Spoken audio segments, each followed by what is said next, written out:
Nah, ide berpuasa bukanlah ide yang populer di kalangan orang Kristen, di kalangan orang percaya. Makanya orang-orang Kristen tidak begitu banyak yang suka berpuasa ya. Dan kemudian kita mulai berpikir bahwa berdoa dan berpuasa hanya mereka, sebagian orang yang dipanggil secara khusus oleh Tuhan. Kemudian bagi mereka yang melayani di rumah Tuhan. Kemudian bagi mereka yang sekolah Alkitab seperti Pastor Ramli, Pastor Melan, Pastor Sam, Pastor Yongki. Hanya bagi orang-orang khusus. Tetapi kalau saudara kita perhatikan di dalam Alkitab, kita akan menemukan bahwa berpuasa adalah idenya Allah. Bilang teman kiri kananmu, berpuasa adalah idenya Allah. Matius pasal yang keempat, ayat yang pertama dan ayat yang kedua. Ketika Yesus datang ke dunia ini dan dia memulai pelayanannya, yang dilakukan oleh Yesus adalah berpuasa. Menarik ya. Ketika Yesus datang ke dunia ini, yang dia lakukan, yang pertama kali dia lakukan untuk memulai pelayanannya di dunia ini adalah berpuasa. Matius pasal yang keempat, ayatnya yang pertama, firman Tuhan berkata begini. Maka Yesus dibawa oleh Roh ke padang gurun untuk dicobai. Itu ayat yang pertama. Yesus dibawa ke padang gurun oleh Roh. Yesus dibawa oleh Roh ke padang gurun untuk dicobai. Yesus tidak dibawa di padang gurun untuk berpuasa. Tidak, saudara. Yesus dibawa ke padang gurun untuk dicobai. Wow, menarik. Kenapa Yesus dibawa ke padang gurun untuk dicobai? Supaya saudara bisa tahu, bisa mengerti, dan bisa memahami bahwa Yesus pernah merasakan kelemahan-kelemahan kita. Itu Ibrani bilang, karena dia juga dicobai, tetapi dia tidak berbuat dosa. Itu maksudnya Yesus dibawa ke padang gurun untuk dicobai. Supaya kita mengerti bahwa kita punya imam besar yang turut merasakan kelemahan-kelemahan kita. Dan kita bisa berharap kepada dia karena dia pernah merasakan. Cuman dia tidak berdosa. Dan Yesus dibawa untuk dicobai. Tetapi yang pertama kali Yesus lakukan adalah ayatnya yang kedua.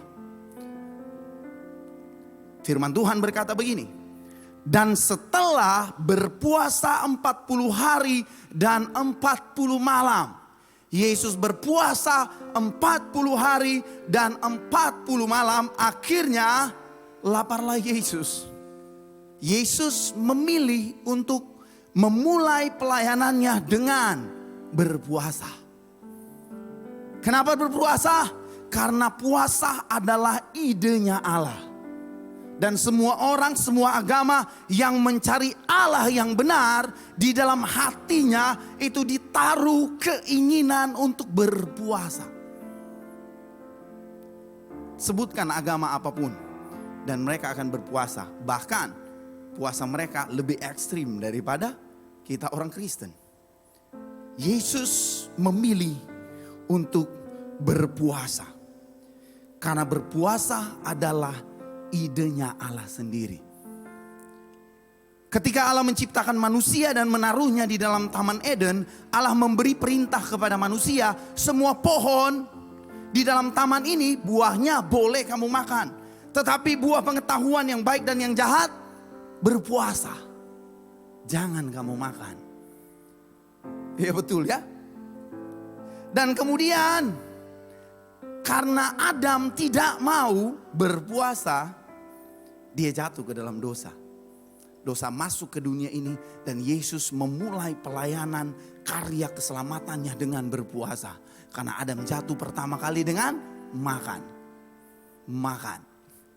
Dan saudara tahu, Esau kehilangan hak kesulungannya karena makan.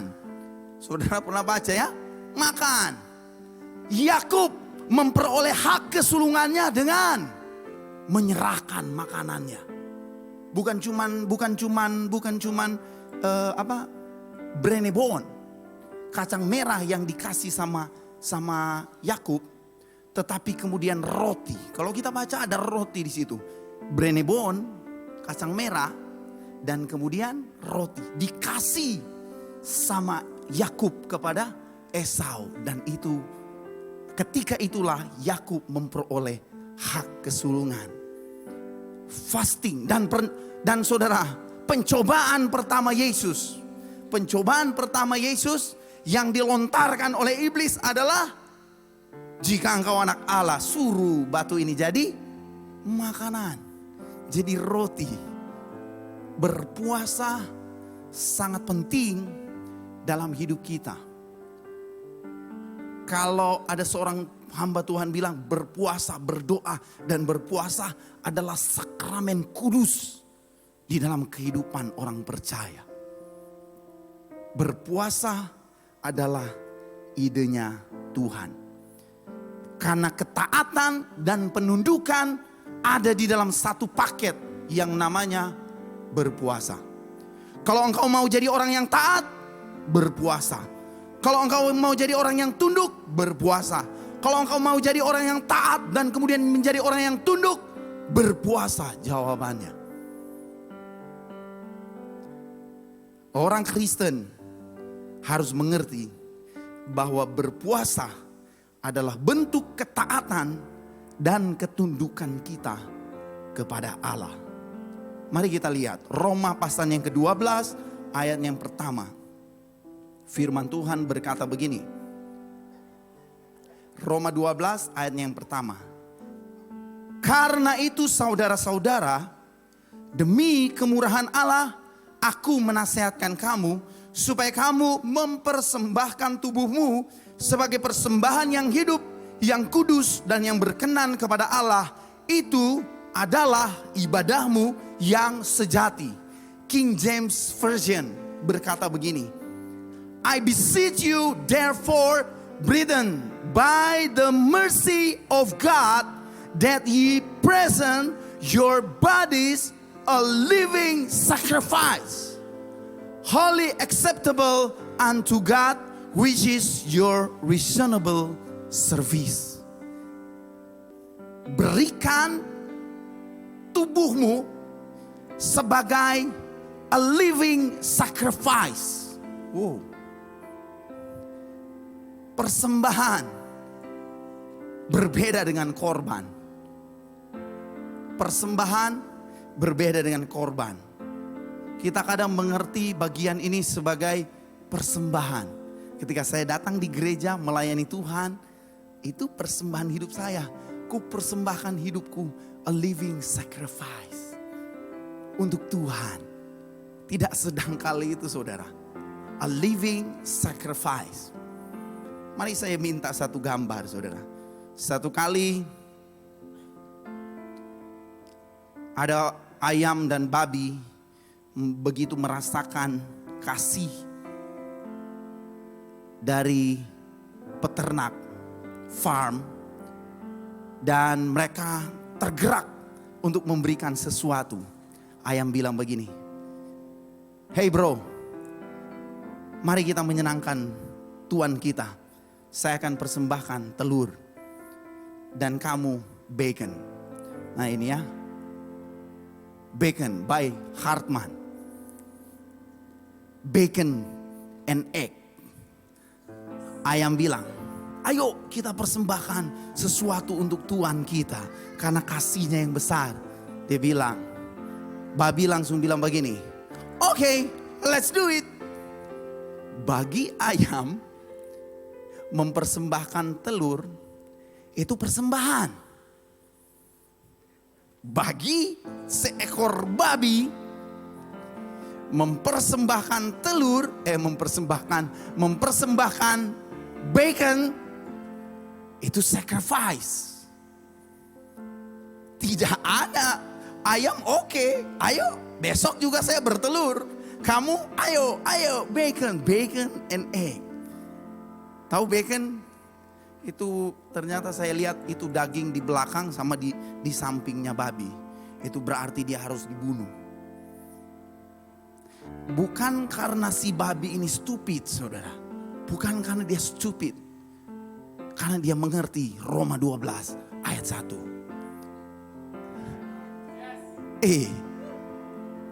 mengerti saudara. Orang Kristen nggak mengerti. Makanya banyak orang Kristen chicken Christian. Wah, babi, wah, dia usir pi pembantaian tuh Om Ron, dia pergi terus. Mau dibantai dia, bukan karena dia bodoh saudara, karena dia mengerti.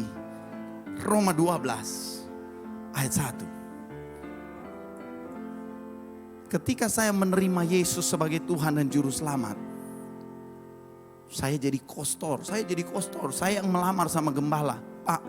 Pak, ini kotor terus, banyak debu saudara. Saudara tahu, gereja 1 minggu 1 kali pakai, berdebu. Saya bilang nanti saya bersihkan, kinclong. Pak pendeta bilang, kamu sekolah. Enggak apa-apa, saya bangun pagi.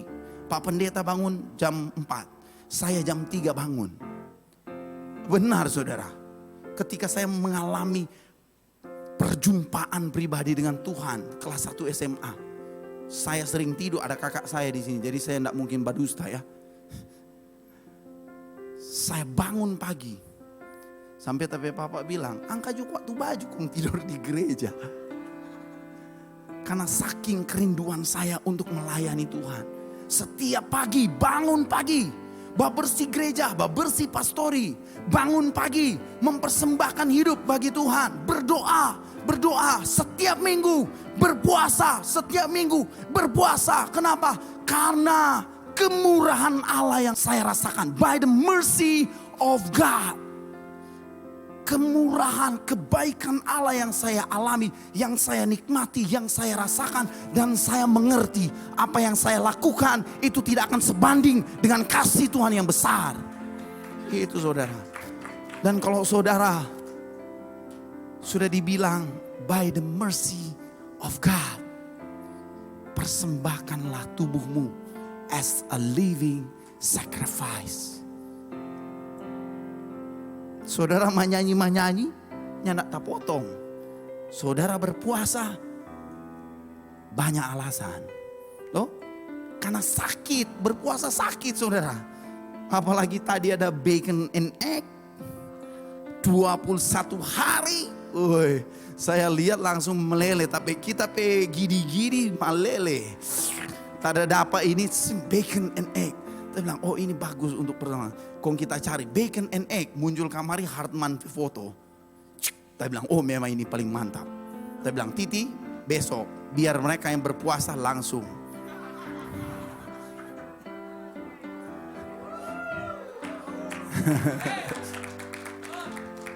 Bacon and egg. Tidak cukup saudara cuma datang hari Minggu, maaf saudara. Saya sangat menghargai kehadiran kita di gereja. Tetapi Tuhan bukan hanya mau kehadiranmu, Dia mau hidupmu. Dia sangat merindukan hidupmu. Merindukan membangun persekutuan yang intim dengan engkau. Hanya dengan berpuasa kita akan merasakan bagaimana kasih Tuhan yang besar itu nyata dalam hidup kita. Karena Yesus yang menderita, kalau engkau enggak pernah merasakan penderitaan, engkau tidak akan pernah mengerti betapa besarnya kasih yang Tuhan berikan untuk hidupmu. Dia sangat mengasihi Anda, Dia sangat mengasihi kita. Dia persembahkan hidupnya. Dan Dia minta supaya kita mempersembahkan hidup kita as a living sacrifice. Tapi kita tahu ketika kita menyerahkan hidup kita untuk Tuhan, hidup kita akan benar-benar hidup. Karena kalau orang menyerahkan nyawanya untuk Tuhan, firman Tuhan menjamin dia akan memperolehnya, dia akan menyelamatkannya. Tetapi kalau orang menahan, menjaga nyawanya, dia akan kehilangan. Itu firman Tuhan. Masih mengasihi saya ya. Keras juga ini Pastor Ramli ini. Berpuasa idenya Tuhan. Dan dengan berpuasa kita akan memberikan persembahan tubuh kita sebagai persembahan. Poin yang pertama saudara. Fasting is for the higher purpose. Berpuasa adalah untuk sebuah tujuan yang lebih tinggi, yang lebih mulia, yang lebih agung. Kemudian Paulus berkata di dalam 2 Korintus pasal yang keempat ayat 16 dan 17. Kami menderita, kami rela menderita, tetapi penderitaan yang kami alami tidak sebanding dengan kemuliaan yang akan kami terima. Itu Paulus bilang. 2 Korintus 4 ayat 16-17. Karena dia tahu bahwa ketika dia berpuasa, ketika dia menderita, ketika dia mempersembahkan tubuhnya sebagai persembahan yang hidup bagi Tuhan, dia tahu ada tujuan, ada kemuliaan yang lebih besar, ada tujuan yang lebih tinggi yang disediakan Allah untuk orang-orang yang mengasihi Dia. Ada yang lebih tinggi. Jika engkau berpuasa, jangan cuma turun badan. Kita kurang ada gate dengan ban ini. Wih, banyak juga 21 hari turun berat badan juga. Tapi bukan itu tujuannya. Ada tujuan yang lebih mulia, yang lebih besar. Ketika saya rasa lapar, rasa sakit mulai menguasai perut saya. Dan kemudian saya sakit kepala. Kalau saudara berpuasa, saudara akan sakit perut, lapar. Dan kemudian saudara akan sakit kepala. Bagi yang terlalu edik kopi, sakit kepala. Dan ternyata itu baik saudara.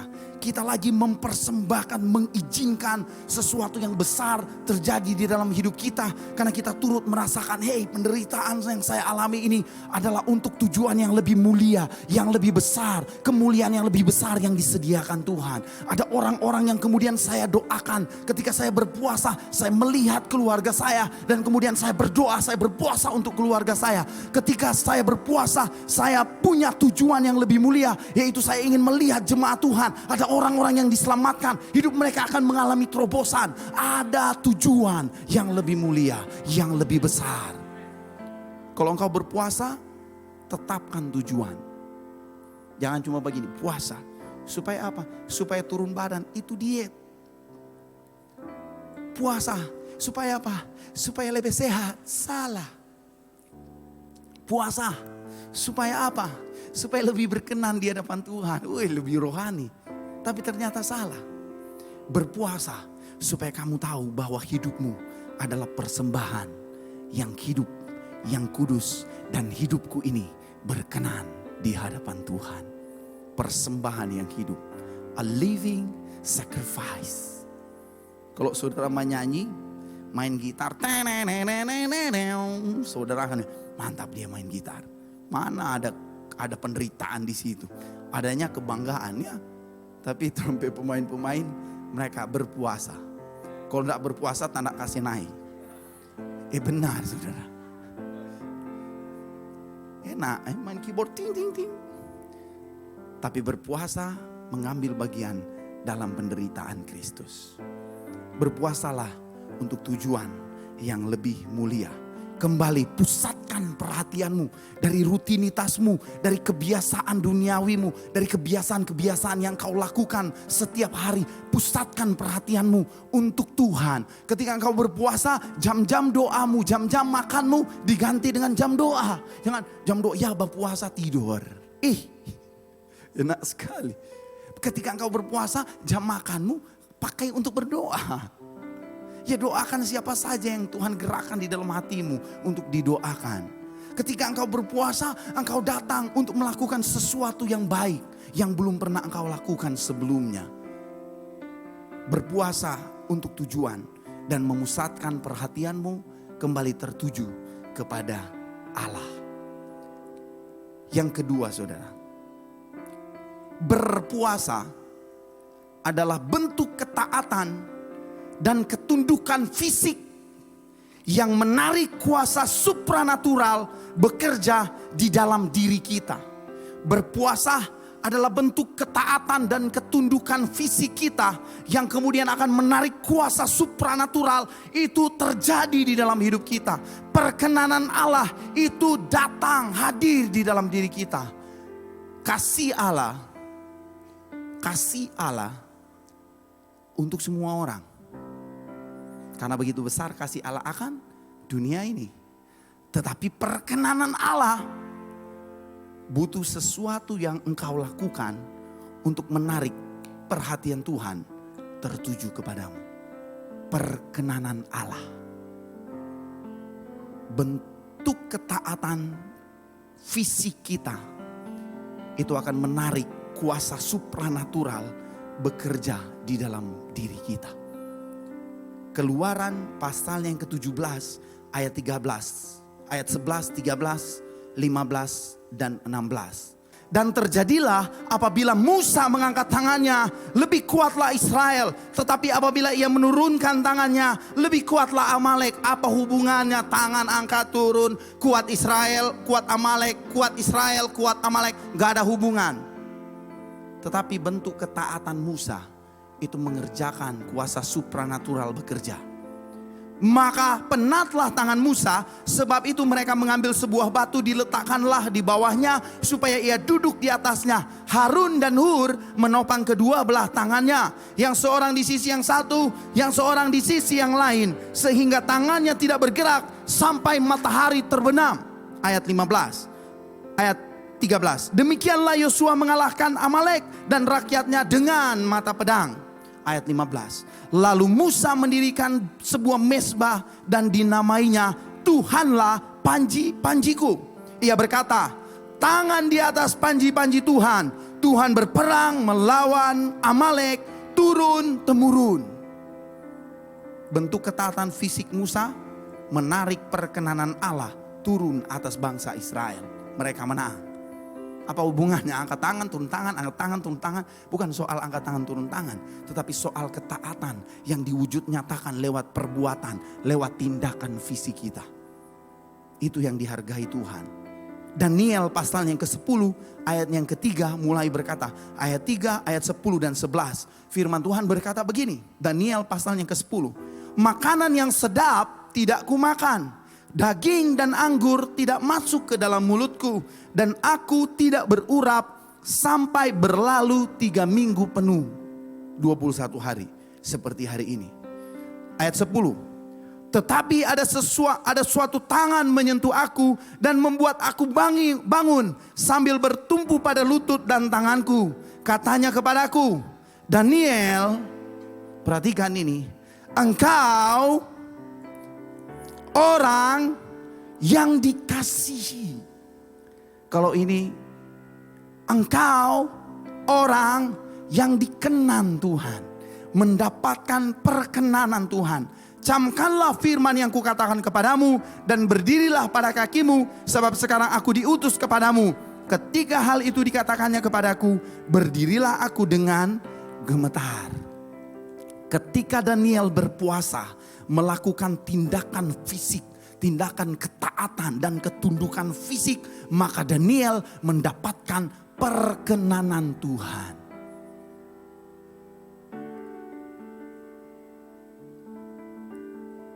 Dalam Alkitab saudara, Tuhan mau kita diberkati. Tuhan lebih mau kita diberkati. Kalau saya catat di sini, di dalam Alkitab berkah ditulis 127 kali. Diberkati sebanyak 302 kali. Dan anugerah sebanyak 67 kali. Kalau kata kutuk ditulis 101 kali. Kutukan 72 kali. Terkutuk 12 kali. Kalau saya baku-baku jumlah, itu yang diberkati ada 2,6 kali lebih banyak daripada kutuk. Karena Tuhan sangat ingin kita diberkati. Tapi kadang kita sulit untuk mendapatkan berkat Tuhan. Kenapa? Karena kita belum mendapatkan perkenanan Tuhan. Firman Tuhan berkata kan?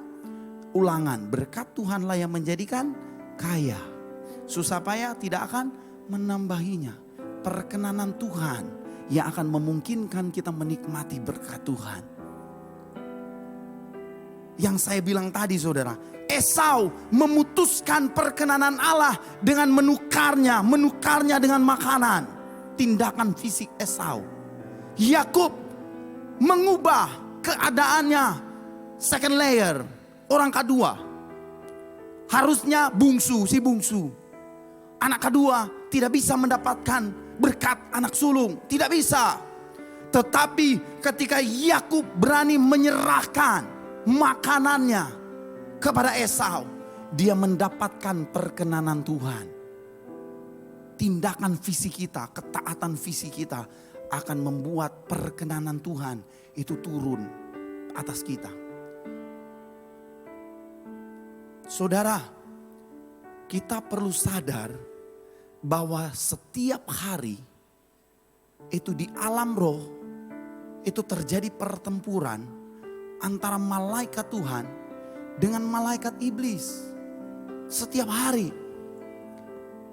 Dan ternyata orang percaya, orang Kristen, anak Tuhan diberikan kuasa, diberikan privilege untuk menentukan siapa yang menang.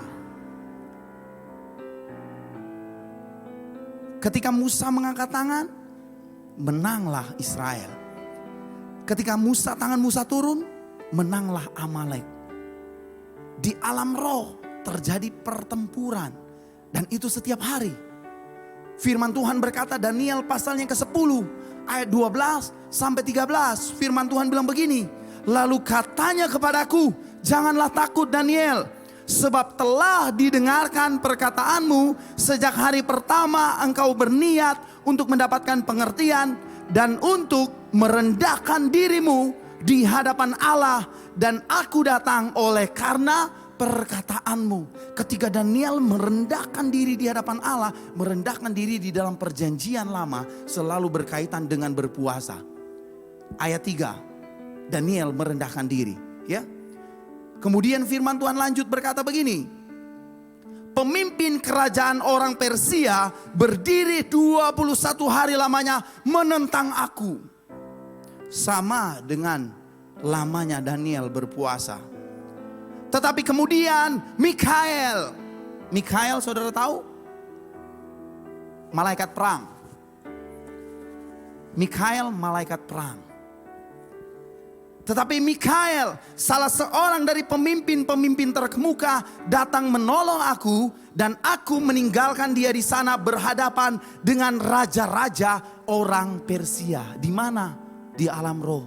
Dan dia terus-menerus berhadapan dengan raja-raja orang Persia, dengan kuasa kegelapan, dengan malaikat-malaikat jahat.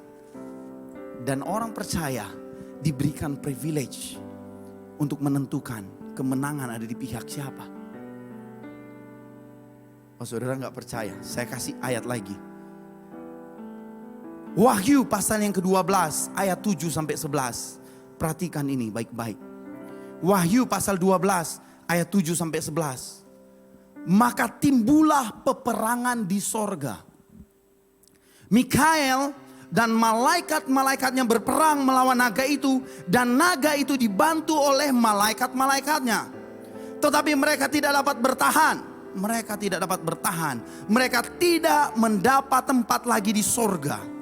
Dan naga besar itu, si ular tua yang disebut iblis atau Satan, yang menyesatkan seluruh dunia, dilemparkan ke bawah. Ia dilemparkan ke bumi bersama-sama dengan malaikatnya.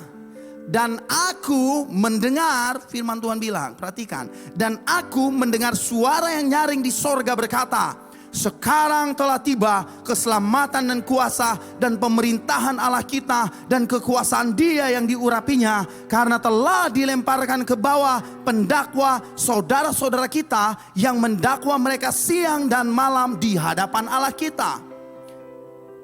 Ini bagian menariknya yang saya maksud tadi. Dan mereka mengalahkan dia oleh darah anak domba dan oleh perkataan kesaksian mereka. Ini bukan Mikael dan siapa, saudara. Ini tentang orang percaya, berbicara tentang orang percaya yang menentukan pemenangnya siapa. Raja-raja Persia atau Mikael. Mikael atau si iblis jahat, ular tua yang menentukan, dan mereka mengalahkan dia oleh darah anak domba dan oleh perkataan kesaksian mereka, karena mereka tidak mengasihi nyawa mereka sampai ke dalam maut. Wahyu memberikan jaminan. Engkau berpuasa akan menentukan, akan menarik kuasa supranatural bekerja. Dan tindakanmu akan menentukan siapa yang jadi pemenang.